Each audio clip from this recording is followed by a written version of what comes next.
بسم اللہ الرحمن الرحیم۔ ناظرین کرام، قربانی جو کہ ایک اہم فریضہ ہے دین کا، آج ہم قربانی کی تعریف، اس کے فضائل اور قربانی نہ کرنے کی سزا کے متعلق بات کریں گے۔ قربانی ہے کیا چیز؟ سب سے پہلے ناظرین کرام اس کی تعریف سمجھیے کہ قربانی کہتے کس کو ہیں۔ قربانی کی تعریف یہ ہے کہ مخصوص جانور کو مخصوص دن میں بنیت تقرب، اللہ تعالیٰ کا قرب حاصل کرنے کی نیت سے ذبح کرنا، یہ قربانی کہلاتی ہے۔ اور یہ حضرت ابراہیم علیہ السلام کی سنت ہے، جو کہ امت مصطفیٰ صلی اللہ تعالی علیہ وسلم کے لیے باقی رکھی گئی ہے۔ حضور علیہ السلام کو قربانی کرنے کا حکم دیا گیا تھا اور فرمایا گیا قرآن پاک کے اندر فَصَلِّ لِرَبِّكَ وَانْحَرْ، پس تم اپنے رب کے لیے نماز پڑھو اور قربانی کرو۔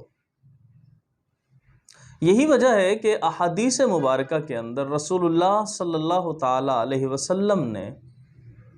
اس قربانی کی بہت سی فضیلتیں بیان کی ہیں۔ احادیث کثیر ہیں اس کے بارے میں، لیکن چند ایک احادیث کے جن سے ہمیں اس قربانی کی فضیلت اور اہمیت کا اندازہ ہوگا، میں وہ ذکر کروں گا، اور پھر آخر میں قربانی نہ کرنے کی وعید کے اندر جو رسول اللہ صلی اللہ تعالی علیہ وسلم نے بیان فرمایا، اس حدیث کا ذکر کیا جائے گا۔ سب سے پہلے حدیث مبارکہ نبی کریم صلی اللہ تعالی علیہ وسلم نے ارشاد فرمایا کہ یوم النحر، یعنی 10 ذی الحجہ سے لے کر 12 ذی الحجہ تک، یہ یوم النحر ہیں،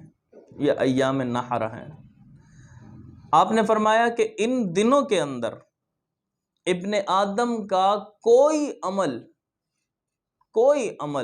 ابن آدم کا اللہ تبارک و تعالی کے نزدیک، خالق کائنات کی بارگاہ کے اندر خون بہانے یعنی قربانی کرنے سے زیادہ پیارا نہیں ہے، زیادہ افضل نہیں ہے۔ اور وہ جانور قیامت کے دن کہ جو اللہ کی راہ کے اندر، یہ یوم النحر کے اندر، ایام نحر میں جو جانور بھی وہ اللہ تبارک و تعالیٰ کی بارگاہ کے اندر قربان کر رہا ہے، اس کا تقرب حاصل کرنے کے لیے،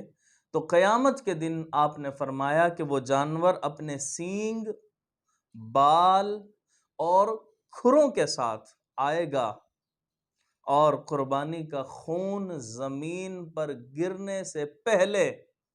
اللہ تبارک و تعالیٰ کی بارگاہ کے اندر مقبول ہو جاتی ہے۔ تو معلوم ہوا کہ رسول اللہ صلی اللہ تعالیٰ علیہ وسلم نے اس حدیث میں فضیلت قربانی کو بیان فرمایا ہے کہ اس قدر اعلیٰ عمل ہے یہ اللہ تبارک و تعالیٰ کی بارگاہ کے اندر۔ آپ نے اسی لیے حدیث کے آخر میں فرمایا کہ لہٰذا جب اتنی فضیلت والی چیز ہے یہ، تو خوش دلی سے کیا کرو، اسے خوش دلی سے کیا کرو۔ ایک اور حدیث نبی کریم رسول اللہ صلی اللہ تعالی علیہ وسلم نے ارشاد فرمایا کہ جو روپیہ، جو پیسہ، جو مال ان دنوں کے اندر، عید کے دن کے اندر قربانی میں خرچ کیا گیا، قربانی میں دیا گیا، تو اس سے زیادہ پیارا، اس سے زیادہ اعلیٰ، اس سے زیادہ قیمتی کوئی روپیہ نہیں ہے، کوئی روپیہ نہیں ہے کہ جو مال ہم نے کمایا ہے خالق کائنات کی بارگاہ کے اندر، اس مال میں سے ان دنوں کے اندر خرچ کر کے جو جانور لا کر قربان کیا، اللہ کے نبی نے فرمایا کہ ان سے پیارا کوئی مال نہیں ہے، کوئی روپیہ نہیں ہے۔ ایک اور حدیث قربانی کی فضیلت کے اندر رسول اللہ صلی اللہ تعالی علیہ وسلم کی سماعت کیجئے۔ نبی کریم صلی اللہ تعالیٰ علیہ وسلم نے فرمایا، چونکہ قربانی بہت سارے جانوروں کی جاتی ہے نا، جو کہ میری مختلف ویڈیوز کے اندر میں نے ذکر بھی کیا ہے، حضور علیہ الصلوۃ والسلام نے اسی لیے ایک اور حدیث میں بیان فرمایا کہ افضل قربانی وہ ہے، اعلیٰ قربانی وہ ہے جو باعتبار قیمت اعلیٰ ہو اور خوب فربا بھی ہو، وہ افضل اور اعلیٰ قربانی ہوگی۔ اب آئیے ناظرین کرام، اب آئیے میں آپ کو بتاتا ہوں کہ رسول اللہ صلی اللہ تعالیٰ علیہ وسلم نے ان لوگوں کے بارے میں کہ جو قربانی نہیں کیا کرتے، مختلف باتیں آتی ہیں سامنے کہ اس کے بدلے یہ کر دیا جائے، کتنے نہ جانے جانور جو ہے وہ ذبح کر دیے جاتے ہیں، ان کے بدلے میں یہ کر دیا جائے۔ آئیے ناظرین کرام میں آپ کو بتاتا ہوں کہ رسول اللہ صلی اللہ تعالیٰ علیہ وسلم نے کس طریقے سے قربانی واجب ہونے کے باوجود اگر وہ قربانی نہ کرے تو کس طرح وعید آپ نے بیان فرمائی۔ رسول اللہ صلی اللہ تعالیٰ علیہ وسلم نے فرمایا کہ جس شخص کے اندر وسعت بھی ہے، جس شخص کے اندر طاقت بھی ہے، اللہ تعالیٰ نے انہیں مال بھی دیا ہے، اور وسعت ہونے کے باوجود وہ قربانی نہ کرے، تو آپ نے فرمایا کہ وہ ہماری عیدگاہ کے قریب بھی نہ آئے، ہماری عیدگاہوں سے دور ہو جائے۔ حضور علیہ الصلوۃ والسلام نے ناراضگی کا اس طرح سے اظہار فرمایا۔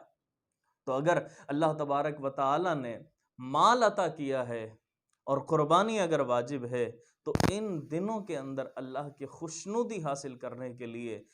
تقرب کی نیت سے اللہ کی بارگاہ کے اندر قربانی کیجئے، اس سنت ابراہیمی کو بھی زندہ کیجئے اور سنت مصطفیٰ کو بھی زندہ کیجئے۔ اللہ تعالیٰ سے دعا کریں خالق کائنات ہم سب کو اس پر عمل کی توفیق عطا فرمائے۔